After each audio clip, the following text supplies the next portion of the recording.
Donc Laurent Brasselet du GAEC de la Tourette, donc de Vieuran dans le nord, à côté de Maubeuge. Donc une exploitation laitière avec 150 vaches laitières en traite robotisée. Donc, du coup, le ARL du Pommier Sauvage à Mérieux, une ferme de 110 vaches laitières en robot, de Je robots. suis Louis Basselet, vétérinaire à la clinique vétérinaire de Colleré, praticien en activité rurale et représentant de GTV Hauts-de-France.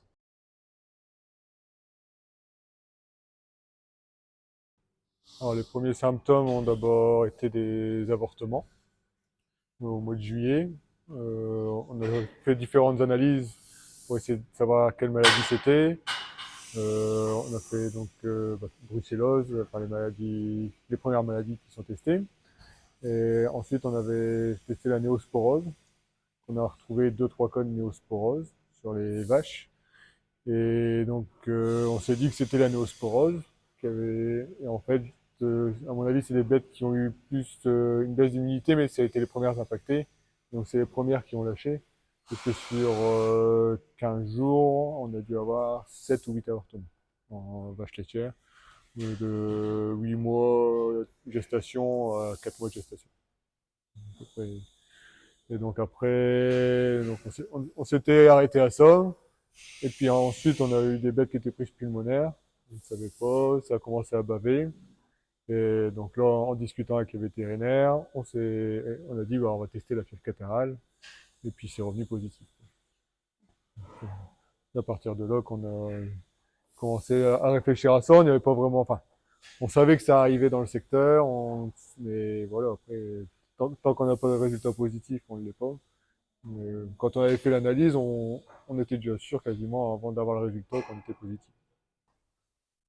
Chez nous, du coup, les premiers symptômes, ça a été les nez un peu rouge foncé, qui pèlent un peu, et un petit peu de température. Sinon, après, une petite baisse de lait, mais pas plus que ça. Et après, on a pensé que c'était la FCO bah, quand c'est apparu un peu partout aux infos et chez les vétos. Donc c'est important de déclarer le foyer de fièvre catarrhale, non seulement parce que c'est une maladie à déclaration obligatoire, en plus ça permet de faire un suivi épidémiologique de la maladie pour connaître un petit peu plus la situation. Et puis en plus pour l'éleveur ça n'entraîne pas de conséquences, donc il n'y a pas d'inconvénient on va dire à être déclaré foyer. Donc on a vacciné donc dès que les vaccins ont été disponibles après le 15 août. Donc on était déjà déclaré donc en foyer et donc dans le secteur ça circulait déjà pas mal. On a décidé de vacciner tous les animaux au vu des conséquences qu'il y avait déjà eu de mortalité sur l'élevage. Donc on a fait à partir de 2 mois tous les bovins, à part les taurillons, qui eux on a trouvé que c'était plus dangereux à faire. Donc voilà. On a vacciné la première fois le fin août et après, du coup, on a fait le rappel 3 semaines après et on a vacciné tout le monde à partir de 2 mois. Vaches pleines, vaches en lactation, vaches taries, tout le monde.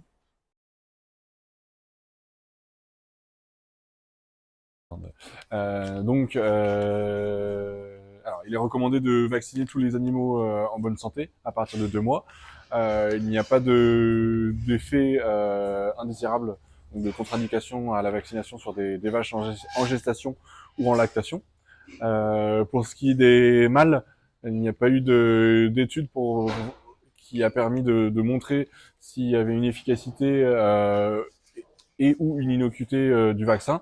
Donc c'est à utiliser selon la balance bénéfice-risque, mais étant donné que la maladie peut causer de l'infertilité, il est quand même préférable de vacciner les mâles aussi. Bien sûr, les animaux qui sont en pâture, il faut quand même les faire. Donc, même si l'organisation est un petit peu plus compliquée, il faut le faire pour pouvoir vacciner au plus vite et n'oublier personne.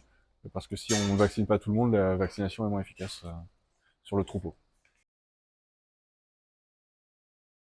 il faut pas attendre que l'épisode soit fini pour commencer à vacciner les animaux, puisque plus tôt on commence à vacciner, plus tôt les animaux auront de l'immunité, et ça évitera donc la propagation de la maladie et les symptômes. Donc il faut juste attendre que les animaux qui sont malades ne le soient plus pour pouvoir ensuite être vaccinés. Donc dans ce cas-là, il faut décaler un petit peu cela. Mais en attendant, tous les animaux sains doivent être vaccinés.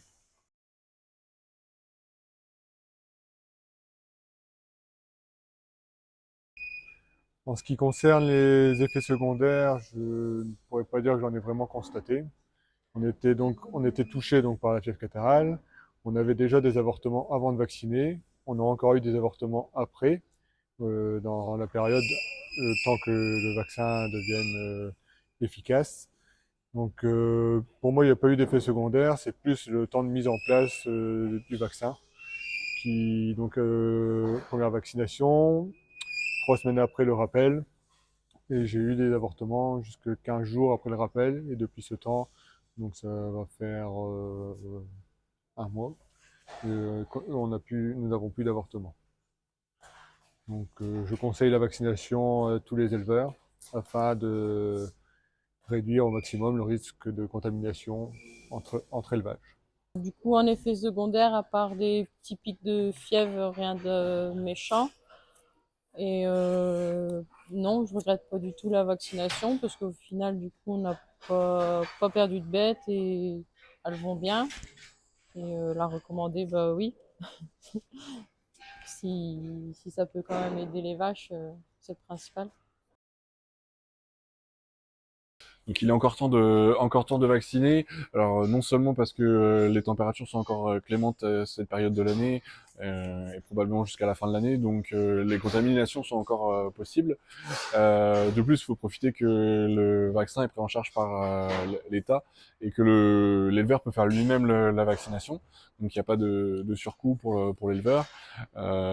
Il faut bien préciser aussi que même si les vaches ou même le troupeau entier ont déjà été infectés, il faut quand même faire la vaccination parce qu'il n'y a pas d'immunité acquises par les animaux qui ont déjà été infectés. Donc ils peuvent quand même redéclarer la maladie s'ils n'ont pas été vaccinés. Suite au passage FCO, on a quand même voulu contrôler que les vaches gestantes et les génisses pleines étaient toujours pleines. Et du coup, on a pu faire des échos et du coup, on a constaté qu'ils avaient quand même perdu leur veau.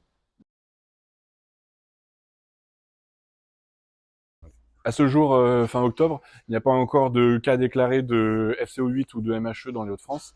Mais ce sont deux maladies qui remontent par le sud de la France et qui vont très probablement arriver jusqu'aux Hauts-de-France, soit fin d'année, soit au courant de l'année prochaine.